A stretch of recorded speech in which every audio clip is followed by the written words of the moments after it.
सावित्री व्रत यहाँ सत्यवान सावित्री व्रत कहुए। एथिरे सत्यनारायण को पूजा करा जाय थाए। यह प्राय बरगछ मूल पूजा करा जाय थाए, किंतु लॉकडाउन कारण आज आम ठाकुर को घरे स्थापित करवा आउ पूजा करवा। सावित्री व्रत ज्येष्ठ मास कृष्ण पक्ष अमावास्या पालन करा जाय थाए। कहुए कि यही दिन में सावित्री निज स्वामी सत्यवान को जमंक ठारो फेरई आनिबार पुराण रे उल्लेख अच्छे। तेणु सधवा नारी माने यह पूजा कले निज स्वामी मंगल कामना हुए आउ तांकर दीर्घ आयुष प्राप्त हुए। ठाकुर को हलदी अँला मिशा बटा गोटे शिलगुड़े लगेकी तैयारी करवा। एबे यांको फूल धूप बरकोली पत्र अलंकार मंडित करी सुसज्जित करी गोटे पीढ़ा उपरे आसन तैयारी करी स्थापित करवा। अलंकार रे मुख्य शंखा सिंदूर कजल कलामाली अलता पत्र काठ पानिया सबू पूजा करवा। याको पूजा शेष रे आशीर्वाद रूप रे ग्रहण करवा। एबे ठाकुर को दीप धूप नैवेद्य करी व्रत कथा आरंभ करवा। सावित्री व्रत कथा शुणिले मध्य ऐश्वर्य लाभ होता है। प्रथमे ठाकुर को आवाहन करवा, पुणी व्रत कथा आरंभ करवा। विष्णुप्रिय नमस्ते नमस्ते व्याघ्रतम नागरतम नमस्ते सर्वतम पदसेतदा नमस्ते नमस्ते माधव श्रीकृष्ण शंकरचक्रदास्ते महालक्ष्मी नमस्ते। ओम केशवाय नमः, ओम माधवाय नमः, ओम नारायणाय नमः। सावित्री व्रतर कथा। एक दिन रे पंडु सुध युधिष्ठिर श्रीकृष्ण को नहीं श्रीकृष्ण को विनय वचन रे पचारिले, हे देव देव मो प्रति अनुग्रह करी मु जहा को पचारुची ताहा कहतु। केउं व्रत कले नारी माने भाग्यवती होई विधवा नुहंती ओ जन सुखी हुअंती। दयाकरी आम आगरे ताहा प्रकाश करंतु। युधिष्ठिरंकर वाक्य शुणी श्रीकृष्ण कहउछंती, हे राजन तुमे मते जहा पचारिल ता मु एबे कहउछि शुण। सधवा नारी मानकर गोटे व्रत अछि, ताहार नाम सावित्री व्रत। ज्येष्ठ मास कृष्ण पक्ष रे जो अमावास्या हुए ताहाकु पवित्र मासी कहती ओ सेई दिन सावित्री व्रत हुए। नारी माने से व्रत कले प्रति पुत्र धन मान लाभ करती, अति आनंद रे दिन कटाती। यह शुणी धर्मराज युधिष्ठिर पचारिले, हे गोपीनाथ से व्रत केउ माने करी कि फल पाइछंती एहा मोर आगकू कहंतु। यह शुणी श्रीकृष्ण अति सुमधुर वचन कहउछंती, हे धर्मसुत अश्वपति नामक एक राजा थिले। से अवंती मंडले बड़ दयाशील और धर्मपरायण राजा थिले। तांकर पत्नी कौशल्या देवी मध्य अति रूपवती गुणपति सम्मत राणी थिले। कुबर भंडार परी तांकर भंडार परिपूर्ण थाए। केवल पुत्र नथिबारु से राजनकर मन विलास थाए। एहा एही परी केते दिन गला उतारू एक ऋषि वर सेही राजा को निज गमन कले। से राजा ऋषिंगर देखी षष्टांग भूमिष्ठ प्रमाणपात होई पुणी पाद धौत कले। से राजांकर भक्ति भाव रे देखी ऋषि महासंतुष्ट हेले। धान्य बल रे राजांकर मन रे दुख जानी कहले, हे राजन तुमे एबे विरस वचन कहीं अछ। यह शुणी राजन कहले, हे मुनिवर धन्यमान प्रजामान सुखी धनमान प्रजा सुख रे रही मध्य एक पुत्र नथिबारु मन रे शांति नाही। ऋषि कहले, हे राजन आंभ गोटे मंत्र कहबी, यही मंत्र भक्ति रे जप कर, ताहा बल रे गोटे कन्या हेब। से कन्या द्वारा तुमर 3टी कुल उद्धार हेब।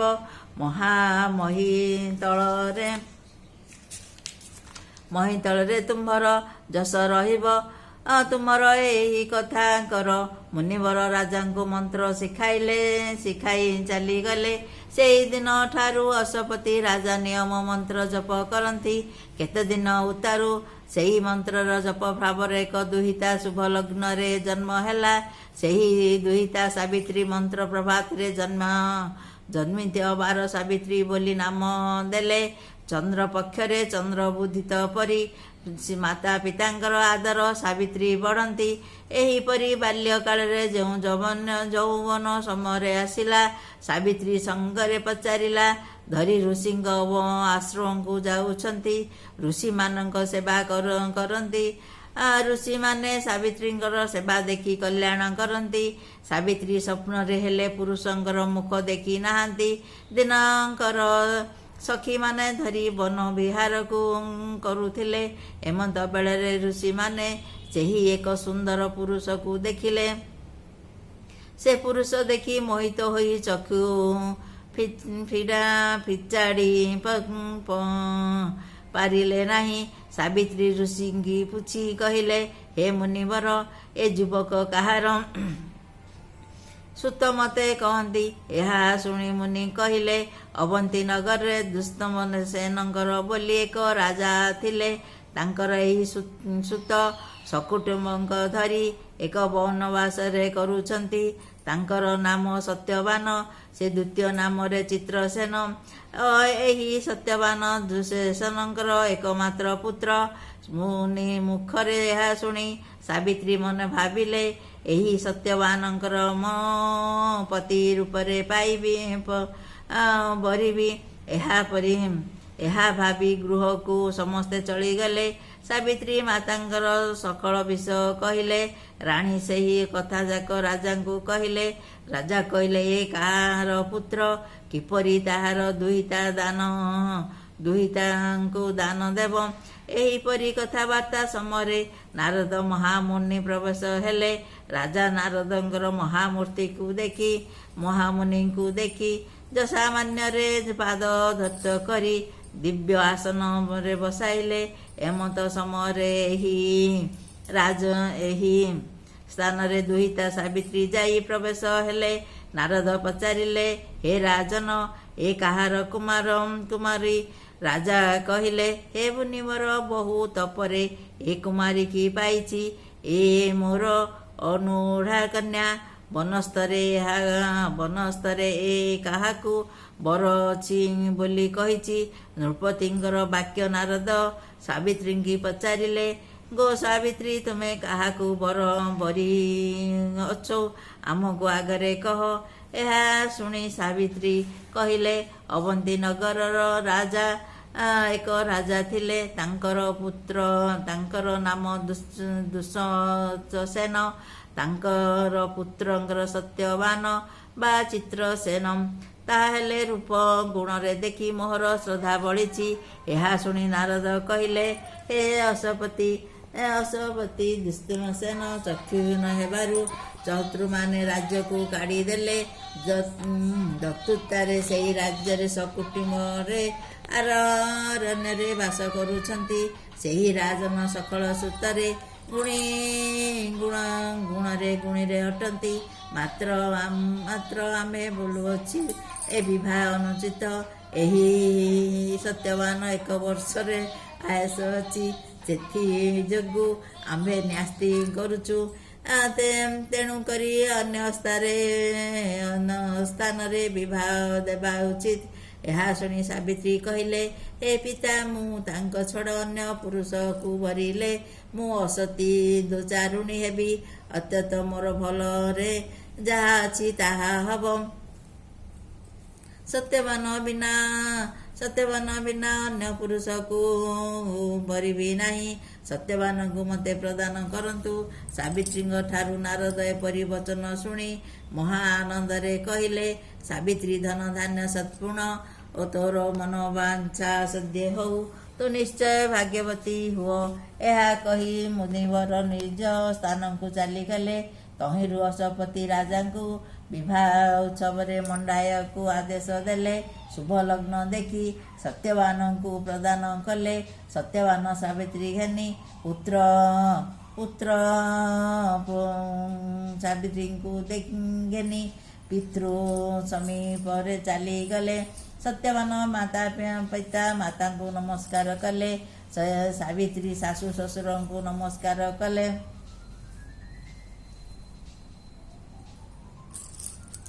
ରାଜା ଓ ରାଣୀ ପୁତ୍ରବଧୂଙ୍କୁ ଆଶୀର୍ବାଦ କଲେ। ସାବିତ୍ରୀ ନିତ୍ୟ ଶାଶୁ ଶ୍ୱଶୁରଙ୍କ ଯଥା ଭକ୍ତିଭାବରେ ସେବା କରୁଥାନ୍ତି। ଦେବତା ବ୍ରାହ୍ମଣମାନେ ଭକ୍ତି ଭାବନାରେ ପୂଜା କରୁଥାନ୍ତି। ଏପରି କେତେ ଦିନ ଗଲା। ନାରଦଙ୍କ କଥା ସାବିତ୍ରୀ ଦେବୀ ସର୍ବଦା ମନରେ ଭାବନା ସ୍ୱଭାବ ଦେଖି ଶାଶୁ ଶ୍ୱଶୁର ଅତି ଆନନ୍ଦରେ ଲଭୁଥାନ୍ତି। ଜ୍ୟେଷ୍ଠ ମାସ କୃଷ୍ଣ ପକ୍ଷ ଅମାବାସ୍ୟା ଦିନରେ ସତ୍ୟବାନଙ୍କୁ ଆୟୁଷ ଶେଷ ହେବ। ଏହି କଥା ସାବିତ୍ରୀ ହେତୁ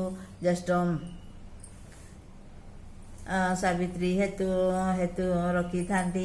କ୍ରମେ ସତ୍ୟବାନଙ୍କୁ ଆୟୁଷ ଶେଷ ନିକଟ ହେଲା। ରାତ୍ରି ପାହିଲା। ବ୍ରତ ଆରମ୍ଭ କରି ଲକ୍ଷ୍ମୀ ନାରାୟଣଙ୍କୁ ପୂଜା ଶସ୍ତ୍ରରେ ବସାଇଲେ। ଆମ୍ବ କଦଳୀ ନଡ଼ିଆ ତାଳ ଖଜୁରୀ ନାନା ଦ୍ରବ୍ୟ ପୂଜା କଲେ। ବ୍ରାହ୍ମଣ ଭୋଜନ କରାଇଲେ। ସାବିତ୍ରୀ ଶାଶୁ ଶ୍ୱଶୁର ଗିରସ୍ତଙ୍କୁ ଡାକି ଭୋଜନ ସାମଗ୍ରୀ ବାଢ଼ିଲେ। ଭୋଜନାନ୍ତରେ ଶାଶୁ ଶ୍ୱଶୁର କହିଲେ, ପୁତ୍ରବଧୂ ତୁମ୍ଭେମାନେ ଭୁଞ୍ଜି ବସ। ସାବିତ୍ରୀ କହିଲେ, ମୁଁ ବ୍ରତ ପାଳିଛି, ଆଜି ଦିନ ଶେଷ ହେଲେ ଭୁଞ୍ଜିବି। ଏହିପରି କରି ବ୍ରତ ଦେଲେ। କର୍ମେ ତିନି ପହର ବେଳ ହେଲା। ସତ୍ୟବାନ କହିଲେ, ପିତା କାଠ ଫାଳ ଫୁଲ ନାହିଁ, ମୁଁ ଯାଉଛି ବଣକୁ ଖୋଜି କରି ଆଣିବି। ଏହିପରି ମାତା ପିତା ସତ୍ୟବାନ କରିବାକୁ ସାବିତ୍ରୀଙ୍କି ବିଚାର କଲେ। ମରଣ ସ୍ଥାନରେ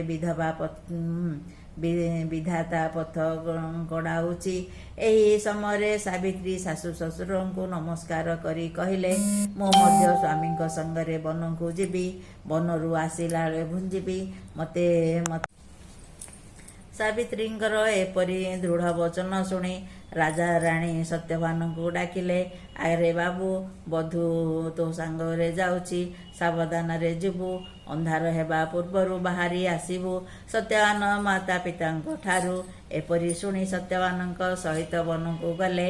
ବନରୁ ନାନା ଜାତିର ଫଳମୂଳ ଖୋଜି ସାବିତ୍ରୀଙ୍କର ନିକଟରେ ଦେଇ କହିଲେ, ପ୍ରିୟ ଏଠାରେ ବସ, ମୁଁ କାଠ ହାଣିବି। ଏହା କହି ସତ୍ୟବାନ ବୃକ୍ଷ ନିକଟକୁ ଗଲେ। ତାଙ୍କର ସେହି ସ୍ଥାନରେ ଅନ୍ଧକାର ଥିଲା। ସେହି ସ୍ଥାନରେ ବସି ପଡ଼ି କହିଲେ, ମୋର ମୁଣ୍ଡ କାହିଁକି ବିନ୍ଧା ହେଉଛି? ମୋତେ ଅନ୍ଧାର ଦିଶୁଛି। ମୋର ପ୍ରାଣ ବାହାରି ଗଲା ପରି ଲାଗୁଛି। ଉଠିବାକୁ ଶକ୍ତି ହେଉନାହିଁ। ମୋତେ ବଡ଼ କଷ୍ଟ ହେଉଛି। ଏହା ଶୁଣି ସାବିତ୍ରୀ ବିଚାର କଲେ। ମରଣ ନିକଟ ହେଲା। ଏହା ଭାବି କହିଲେ, ମୋର ଏହି କାନି ପଣତରେ ବିଛାଇ ଦେଉଛି, ଏଥିରେ ଆପଣ ଶୟନ କରନ୍ତୁ।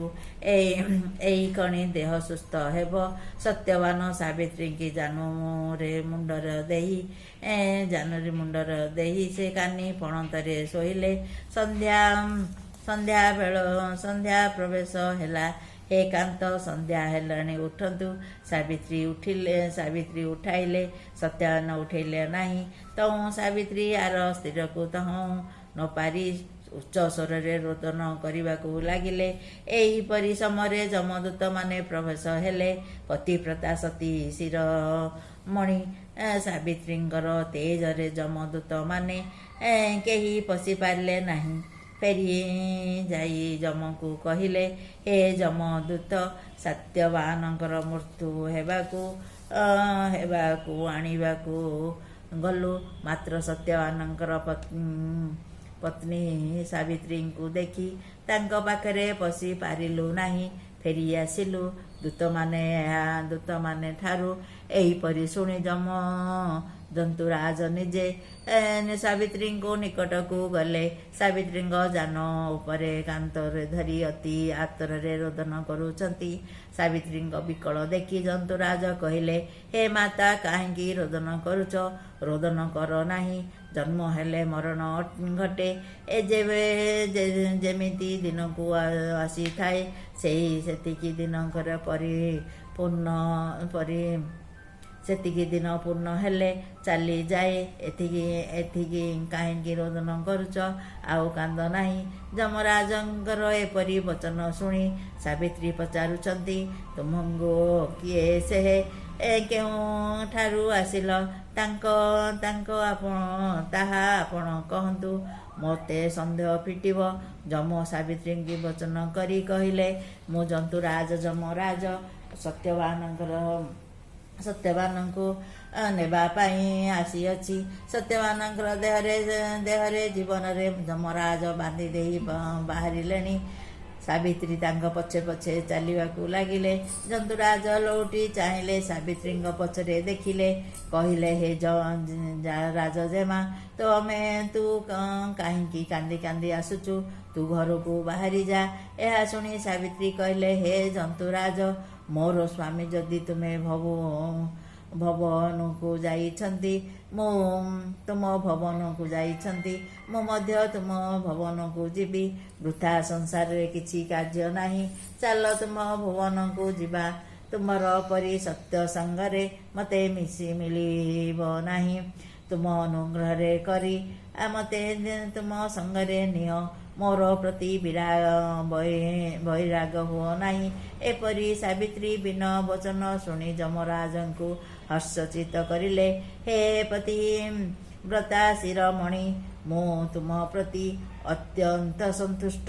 ତୁମେ ସତ୍ୟବାନର ପ୍ରାଣ ଛାଡ଼, ଯାହା ମାଗିବ ତାହା ଦେବି।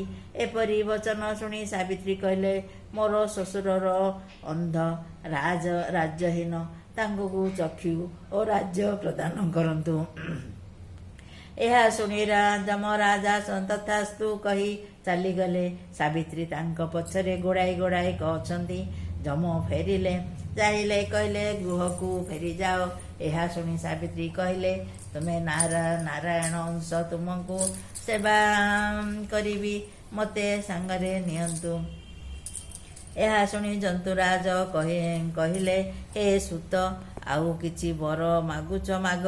ଏହା ଶୁଣି ସାବିତ୍ରୀ କହିଲେ, ମୋର ପିତାଙ୍କର ପୁତ୍ର ନାହିଁ, ପୁତ୍ର ଦାନ କର। ଜନ୍ତୁରାଜ କହିଲେ, ତଥାସ୍ତୁ, ଚାଲିଗଲେ। ସାବିତ୍ରୀ ତଥାପି ପଛେ ପଛେ ଚାଲିଲେ। ଏହା ଦେଖି ଜନ୍ତୁରାଜ କହିଲେ, ହେ କନ୍ୟା, ସତ୍ୟବାନଙ୍କର ପ୍ରାଣ ଛଡ଼ା ଅନ୍ୟ ଏକ ବର ମାଗ। ସାବିତ୍ରୀ କହିଲେ, ସତ୍ୟବାନଙ୍କର ପରି ମୋର ସତ୍ୟବାନଙ୍କ ପରି ସତପୁତ ହଉ, ମୋତେ ଏହା ଜ୍ଞାନ କର। ଯମରାଜ ସାବିତ୍ରୀଙ୍କୁ ଭକ୍ତିଭାବ ଦେଖି ବଡ଼ ମନରେ ତଥାସ୍ତୁ କରି ସାବିତ୍ରୀଙ୍କୁ ଫେରି ଯିବାକୁ କହିଲେ। ସାବିତ୍ରୀ କହିଲେ, ହେ ଦେବ ମହତଙ୍କର କଥା ତ ଆନ ନୁହନ୍ତି। ଆପଣ ଯେଉଁ ବର ଦେଇ ତାହା କିପରି ଫଳିବ? ସତ୍ୟବାନଙ୍କୁ ତୁମେ ଘେନି ଯାଉଛ, ମୋର ସତପୁତ କିପରି ହେବ? ଏହା ଶୁଣି ଜନ୍ତୁପତି ସ୍ଥିର ହେବା ଗଲେ। ତାପରେ କହିଲେ, ହେ ସାବିତ୍ରୀ, ଧନ୍ୟ ରେ ତୁମର ସତ୍ୟତ, ତୁମର 3 କୁଳକୁ ଉଦ୍ଧାର କର, ମୋତେ ମଧ୍ୟ ବିନୟ ଶୁଣ ପରାଜିତ କର। ଏହା ତାହାର ବିଖ୍ୟାତ ହେବ, ଯୁଗ ଯୁଗାନ୍ତରେ ତାହା ତୋର ବିଖ୍ୟାତ ହେବ। ଜ୍ୟେଷ୍ଠ ମାସ କୃଷ୍ଣପକ୍ଷ ଅମାବାସ୍ୟା ଦିନ ତୋର ନାମ ସ୍ମରଣ କରି ଯେଉଁ ନାରୀ ସୂଚୀରେ ମନରେ ସାବିତ୍ରୀ ବ୍ରତ କରିବ, ସେହି ନାରୀ ଜନ୍ମେ ଜନ୍ମ ସଦାବା ରହିବ ଓ ପତି ପ୍ରଣାୟତ ହୋଇ ପୁତ୍ର ବ୍ୟତୀ ଧନବତୀ ହେବ। ଅନ୍ତିମ କାଳରେ ବୈକୁଣ୍ଠ ପ୍ରାପ୍ତ ହେବ। ଏହା କହି ଯମ ସତ୍ୟବାନଙ୍କୁ ଛାଡ଼ିଦେଲେ। ସତ୍ୟବାନଙ୍କର ପ୍ରାଣ ଧରି ନେଇ ସ୍ଥାନକୁ ସତ୍ୟବାନର ପଡ଼ି ଅଛନ୍ତି, ସେହି ସ୍ଥାନକୁ ପ୍ରବେଶ ହେଲେ। ସାବିତ୍ରୀଙ୍କର ହସ୍ତରୁ ଜୀବ ଯାଇ ସତ୍ୟବାନ ପିଣ୍ଡ ପ୍ରବେଶ ହେଲା। ସତ୍ୟବାନ ନିଦ୍ରାସ୍ଥିତ ପରି ଉଠି କହିଲେ, ଆରେ ପ୍ରିୟେ, କେତେ ରାତ୍ର ହୋଇଗଲା, ମୋତେ ଉଠାଇଲ ନାହିଁ। ପିତା ମାତା ବଡ଼ ଦୁଃଖରେ ଥିବେ। ଏହା ଶୁଣି ସାବିତ୍ରୀ କହିଲେ, ନିଦ୍ରିତ ଲୋକର ନିଦ୍ରା ଭାଙ୍ଗନ୍ତି ନାହିଁ।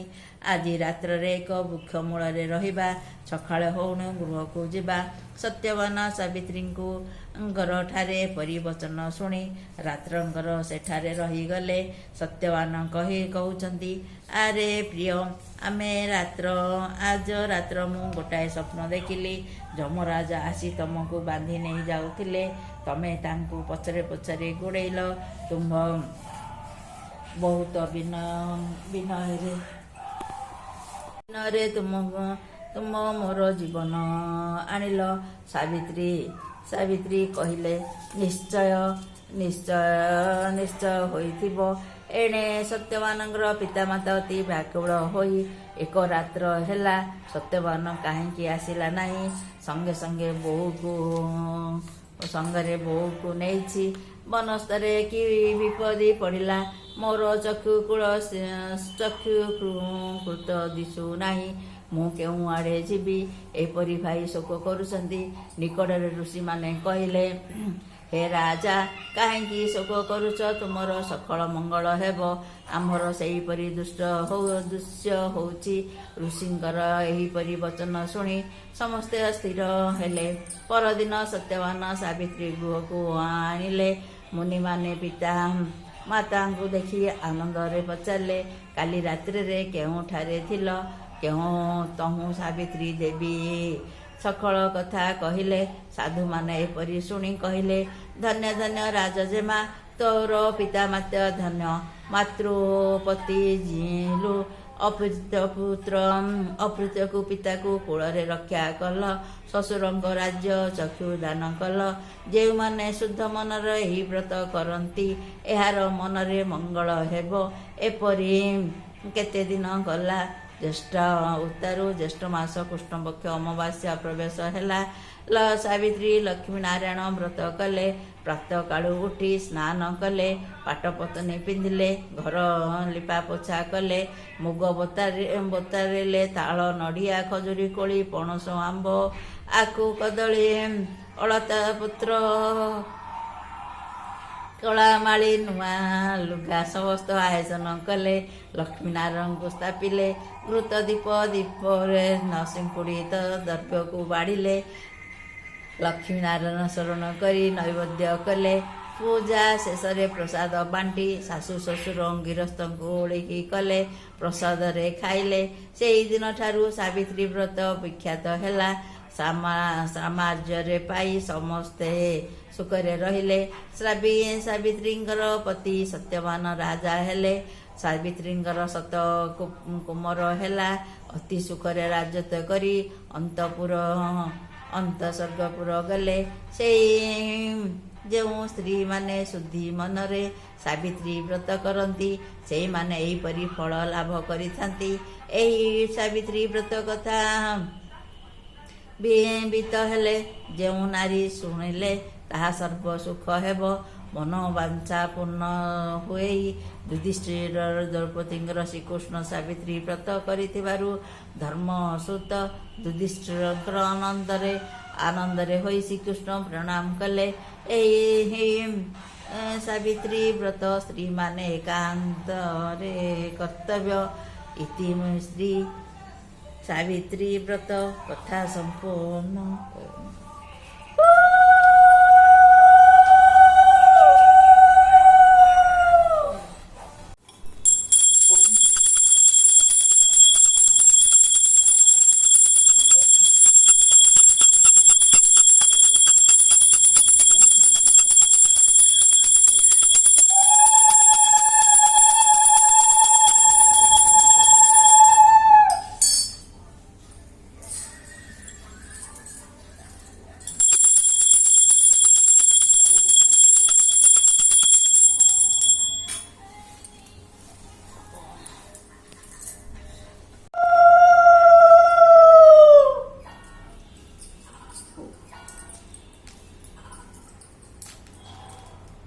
मेहंदी चावल दे दिया।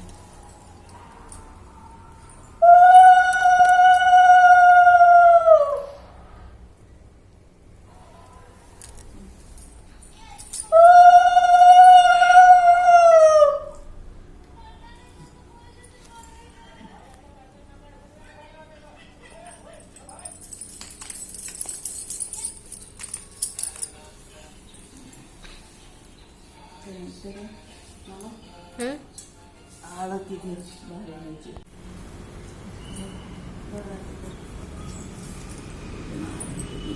आळती